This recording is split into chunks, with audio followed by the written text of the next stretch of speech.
Welcome, how are you? I hope you are having a wonderful day. Thank you for clicking and possibly subscribing, it's much appreciated. Wahoo blast. The test conditions were met on May 16, 1958, allowing for the nuclear device to be detonated. Within a second of detonation, a spray dome was created that reached a height of 840 feet, 260 meters, after 7 seconds. The overall shape of the spray dome resembled a cone with 45-degree sloped sides. Plumes were seen breaking through the spray dome after 6 seconds in every direction. The vertical plume continued rising until 12 seconds after the blast, while the lateral plumes traveled for 20 seconds before collapsing. The diameter of the spray dome was approximately 3,800 feet, 1,200 meters, at the 20-second mark. For P-237, the base surge reached a radius of 8,000 feet, 2,400 meters, in the downwind direction after 1.7 seconds. The downwind surge aided by a 15 knots, 17 miles per hour, 28 kilometers per hour, wind reached speeds of 21 knots, 24 miles per hour, 39 kilometers per hour. This base surge could be seen for 3.5 minutes and for longer from the air as it continued to move across the ocean.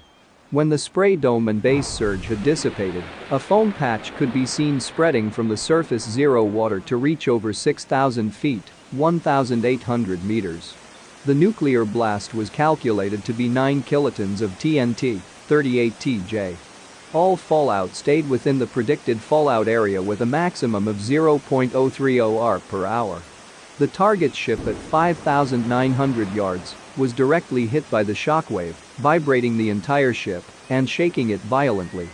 The Moran merchant marine ship moored at 2,346 feet, 715 meters, away was immobilized due to shock damage to its main and auxiliary equipment, while also suffering minor hull damage. 1 hour and 10 minutes after detonation, a 5-gallon water sample was taken directly above the blast location showing 5 R per hour.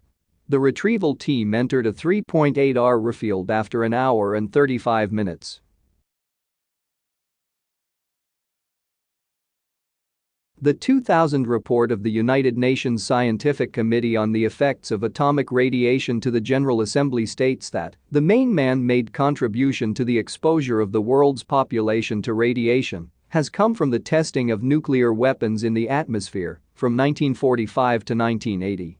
Each nuclear test resulted in unrestrained release into the environment of substantial quantities of radioactive materials, which were widely dispersed in the atmosphere and deposited everywhere on the Earth's surface.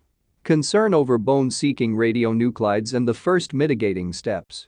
Prior to 1950, only limited consideration was given to the health impacts of worldwide dispersion of radioactivity from nuclear testing.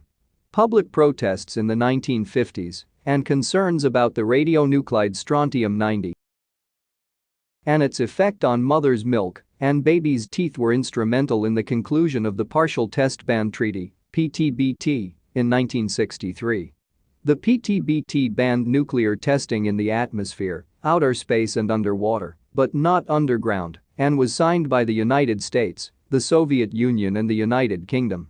However, France and China did not sign and conducted atmospheric tests until 1974 and 1980 respectively. Although underground testing mitigated the problem of radiation doses from short-lived radionuclides such as iodine-131, large amounts of plutonium, iodine-129 and cesium-135 were released underground.